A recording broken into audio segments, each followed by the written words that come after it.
Hello, this is Daniel Mart, and today I'm going to be doing a review for X-Men Apocalypse. Finally, this movie stars James McAvoy, Michael Fassbender, Jennifer Lawrence, Nicholas Hoult, Oscar Isaac, Rose Byrne, Evan Peters, John Hellman, Sophia Turner, Ty Sheridan, Lucas Till, Cody Smythe McPhee, Ben Hardy, Alexandra Shipp, Lana Condor, Hugh Jackman, um, Olivia Munn, and yeah, I believe that is it. Ben Hardy, I said already. Um, let's just make sure. Thomas LeMarquis, Stan Lee. Um, let's see.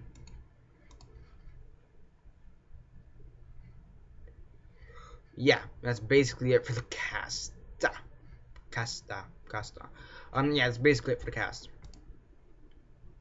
So before I begin though, um, I blinked out. Okay, before I begin though, 10-second spoiler warning as usual for those who have yet to actually watch this movie and haven't already, stop the video, go check it out and come back and watch the rest of this review. 10-second spoiler warning as usual starting now.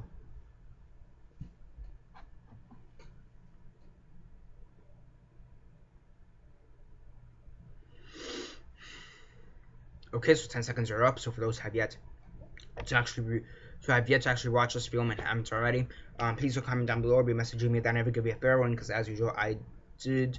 And yeah, let's just continue this trend of disappointing comic book movies except for Deadpool. Um, fuck me. So yeah, basically have Apocalypse. He's basically come back from the grave, basically, and he sees what's been going on in like the past not even for in the past like 1800 years he's been gone, give or take, or yeah 1800 years, give or take, years he's been gone, maybe more, and he basically wants to reclaim the Earth, make mutants the powerful race or species. So he gets the four horsemen of the apocalypse: Magneto, Psylocke, Angel, and Storm. They're his apocalypse members. Dark Horse. No. They're his. There's an actual name for them. What the hell is their name actually? They're his. They're his Horsemen of the Apocalypse. That's what it was. They're basically his Horsemen of the Apocalypse now. And now you have the rest of the X-Men, and by rest of the X-Men I mean Professor X. James McAvoy. I mean Professor X, Mystique, Beast, Quicksilver, Cyclops, Havoc, and Nightcrawler, as well as Moira, because she just wants to be there.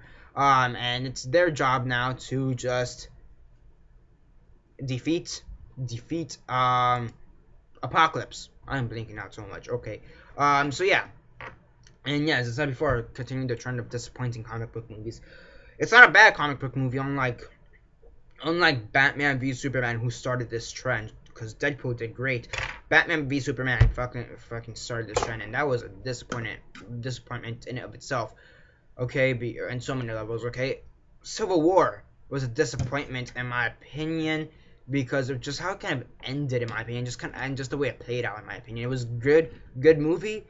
I just didn't like the way it played out because it was kind of like the comics where they wanted to show Captain America's side, and they wanted us to root for, which they did make us root for Captain America's side. But at the end, Iron Man was going to win from the start, so I mean, it's like there's really no, there's really no point in rooting, in my opinion, in that case. So that's why Captain America: Civil War was a disappointment.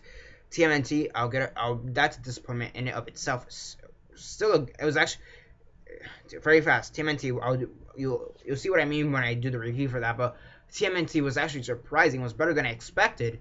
But there were some disappointing parts too. That, like, what the fuck? Like, the ending to it was a rehash of the first one, which was a rehash of Amazing Spider-Man. So yeah, I mean, TMNT 2 was a surprise, but it was also a disappointment. Which again, I'll get to that in a review of this. This one was a disappointment because of fucking Apocalypse. Okay, so Apocalypse, the most powerful mutant. What the fuck does he decide to do? First off, he decides to send up all the nukes into space and not even use them. Like, that's fucking ridiculous. Okay. First off, second off, Apocalypse doesn't really do anything in my opinion. Like, it's like, oh yeah, my horse made the apocalypse, just take care of that. I'm just gonna be here, even though he's like the most powerful fucking mutant of all time. Basically, I mean, until fucking Phoenix Saga came out of nowhere, he was basically the most powerful mutant. So, okay. So in that regard, it was a disappointment. So I mean, really, just the character of Apocalypse just kind of seemed disappointing in my opinion. Everything else about this movie is actually really good. We have a really cool Quicksilver scene where he's like running around the expansion and he's picking up all the students before the expansion explodes. That was great, really fun, really funny scene. Just maybe funnier than the one we had back in Days of Future Past. Okay, we have Magneto. He's kind of tormented by what he did back in DC, but his family is killed in this movie, and you're like, oh shit, nah, come on, give me a break. This guy can't take a fucking break at all. Fucking Holocaust survivor doesn't know Quicksilver's his son. He's fucked basically from the start. So yeah, I mean, then they kill off his family. Like, his family is actually pretty endearing, I suppose, in this movie. Or like for like the 10 minutes they had in this movie. So it kind of sucks that they're killed off. They're killed off because obviously he's Magneto. They eventually find them. The government eventually find them. So you're like, fuck me. Like Magneto just can't take a break. Mystique, I'll say she was actually a disappointment in and of herself as well, because I didn't think this was gonna bother me a lot. I didn't think this was gonna bother me, but Mystique was always one of those characters, be a mutant and be proud and all this shit. But she's really only a mutant, blue skinned and everything. Like, for maybe just really at the end, like if she was a blue mutant throughout the whole thing, or like at least the majority of her appearance, I'd been like, yeah, I'd understand if she needed to hide out a few times, but like most of her, like there's a bunch of times where she could have been blue and I'd have no problem, but no, it's Jennifer Lawrence. She's a bankable star, so you have to have her face, right? Like, what are you doing if you don't have her face in? So yeah, I mean, I feel like half of her screen time was dedicated to Jennifer Lawrence, and the other half was dedicated to Mystique. So I feel like I would just wish there would have been more actual Mystique as we know her in the movie. So yeah, overall though, like the writing was pretty good. Like there is some weird writing with Apocalypse and Mystique that kind of made no sense in my opinion. Why was Moira there in the whole battle to begin with? And then it was a good scene, but they kind of shove in Stryker and Wolverine just because Wolverine's popular and he's appeared in every single X-Men movie, including Deadpool. That's a technicality in and of itself because it's technically a picture of Hugh Jackman, who's technically Wolverine, but whatever. Besides certain points. So I mean, I feel like that scene was kind of shoved in. Like, let's be honest, had they not had that scene, would the movie had really changed that much? Let's be honest. Like, I mean, honestly, they could have just gone to the mansion. They could have gone just from the mansion, have Professor Xavier, send a message to everybody in the world, and then they land in Egypt or wherever they are in Africa, and then have to find a battle. I mean, really, that just added like 20 more minutes of movie time. And although that was a great 20 minutes, it just kind of sucks when you know that was just kind of added in. So yeah, kind of like in Civil War where the whole Spider-Man thing was kind of added in. I mean, let's be honest, that was good, but let's be honest, that was also, you could tell that was added in.